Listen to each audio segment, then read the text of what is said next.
Hello, everybody. I know I'm kind of slow on this, or late, as it were. Seeing as how it's middle of February now, but I have a couple excuses. One being that the Oscars aren't even going to come out until March 7th, so we can still think about 2009 till then. And it took me a little while to see all the movies that really mattered and a lot of the nominations and such. And so I'm just going to start at number 10 and then go up from there. Build the anticipation all the way to number 1. Okay, so my number 10 movie of 2009 is 500 Days of Summer, starring Joseph Gordon-Levitt and Zooey Deschanel. I think this is probably the best romantic comedy I've seen in quite some time, and we have a review for this, so I'm just going to do these really short. Good breakup movie, good use of nonlinear storytelling, creative, fun dance number. A lot of people think this was kind of snubbed at the Oscars this year, but I think it's where it belongs. The people who like it, and they'll find it when they want to. My number 9 movie of the year is the romantic comedy I Love You Man. I think it's kind of funny that people sort of forgot about this movie now. A lot of talk about it earlier in the year, and everyone loved it, and everyone was quoting it, and then as soon as Oscar season started, everyone kind of just forgot about this movie.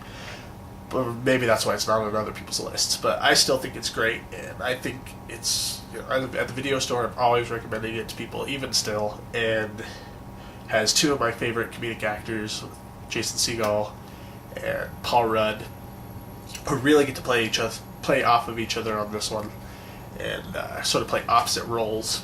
And I just think it's great. It kind of devolves into some shenanigans later in the third act of the movie, but before that, I just think the dialogue and the comfortability of the performances are astounding now, but good.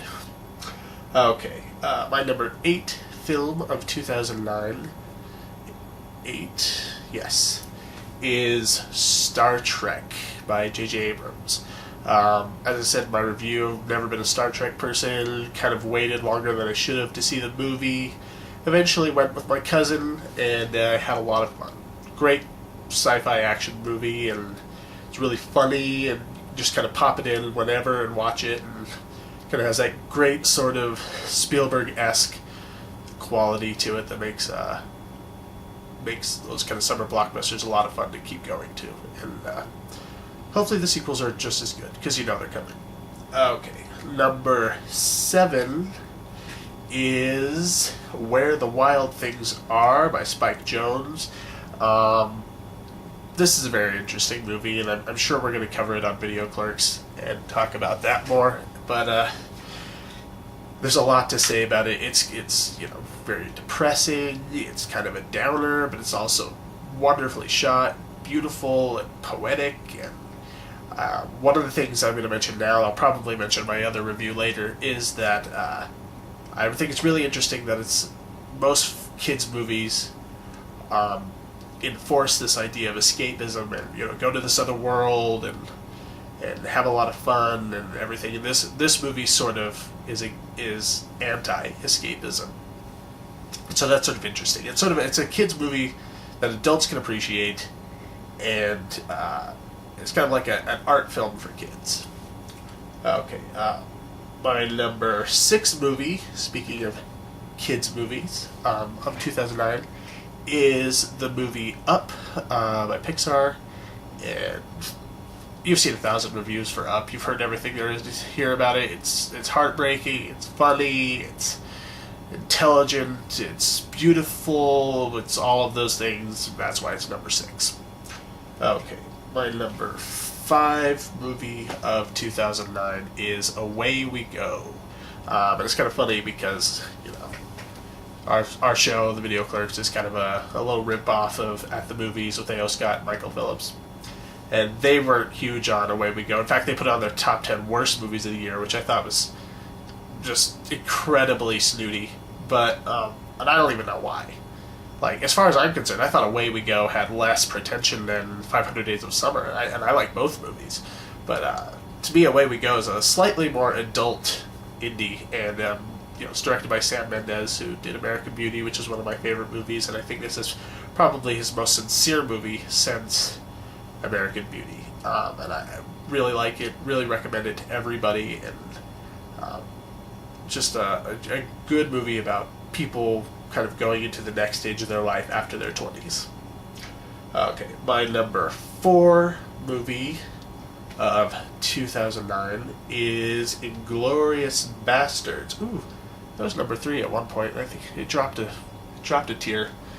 But yeah, again, everyone's talked about this movie. It's crazy. It's intense. It's Tarantino, at his best, and kind of Tarantino making America learn how to deal with subtitles, and I kind of appreciated that. I also really liked a lot of the performances, the actors. Christoph Waltz, Brad Pitt play off each other very nicely, even though they only really meet one scene, but they're sort of the odds and ends of the movie. But yeah, it's multi-segmented, it's very Tarantino, so if you're into that, you'll love it. Go see it. My number 4. Okay. My number 3 film of 2009 is the sci-fi political thriller District 9. And like I said in the earlier review, at a point in time, this was my number 1 film of the year. And I think it's super interesting. I think it's going to be one of those movies that people talk about for a long time, and really kind of sets a new bar for sci-fi. And yeah, I'll just move on.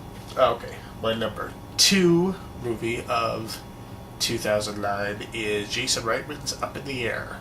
I think it's his best movie probably, and he's just making one good movie after the next, and he's really starting to build a good career here of films, with Thank You for Smoking and Juno, and now this, and good performance from everybody in the movie, good characters, almost a character study, but not exactly, and I had just good movie watching experience as well as when I saw this, because I went to a new theater that was kind of interesting, and yeah, I recommend it to everybody. Can't wait for it to come out on DVD so I can buy it. Okay, and my number 1 movie of 2009 is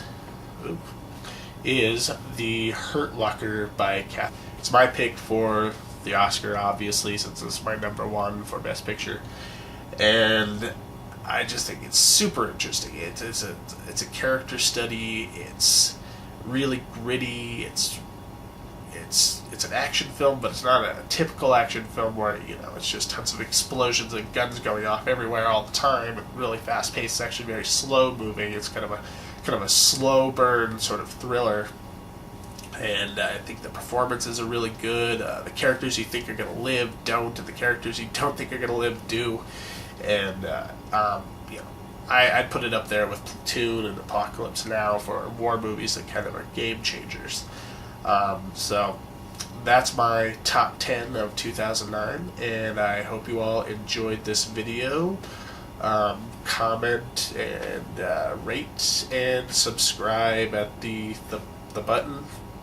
I haven't done many videos at home, so I don't know where the box is, but they always say do the opposite of what you think it is, so the button, subscribe, and especially comment. In fact, commenting for me would be better than subscribing, because we don't get very many comments. So even if you want to just make fun of me, make fun of my voice, or make fun of my geeky t-shirt, this is a Fantastic Four t-shirt, or whatever you want to do. I like comments and I like discussion, so let's see more of that. Okay, and thank you to all of my new subscribers. I think I've gotten like 15 in the last 2 weeks or so. This may or may not be because of Critic with a Mouth's shout out, so thank you to him again, and I hope to keep seeing you guys coming. Alright, bye.